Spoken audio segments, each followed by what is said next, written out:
ಪ್ರಾರ್ಥನೆನೇ ನಮಗೆ ದೊಡ್ಡ ಆಯುಧ. ಯಾರ ಮನೇಲಿ ಪ್ರಾರ್ಥನೆ ಇಲ್ವೋ ಅಲ್ಲಿ ಸೈತಾನನು ತುಂಬಾ ಖುಷಿ ಪಟ್ಕೊಂಡಿರ್ತಾನೆ. ಅಲ್ಲ ಆಗಾಗ ಜಗಳನ, ಕಿತ್ತಾಟನ, ಹಾಗೆ ಗಲಿಬಿಲಿಯನ್ನ ಏನೇನೋ ತಂದು ಹಾಕ್ತಾನೆ, ಸಂತೋಷ ಇಲ್ಲದಂತ ಮಾಡ್ತಾನೆ. ಆದ್ರೆ ಅದೇ ಜಾಗದಲ್ಲಿ ಪ್ರಾರ್ಥನೆ ನಡೀಲಿ, ಆ ಕುಟುಂಬ ತುಂಬಾ ಖುಷಿಯಾಗಿರುತ್ತೆ.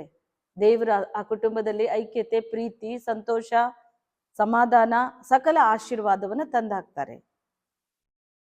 ಹಾಗೆ ಇಂದು ಆತ್ಮಿಕವಾಗಿ ಬಿದ್ದಂತ ಪ್ರತಿಯೊಬ್ಬೊಬ್ಬರಿಗೆ ಪವಿತ್ರಾತ್ಮನ ಎಚ್ಚರಿಸ್ತಾ ಇದ್ದಾರೆ.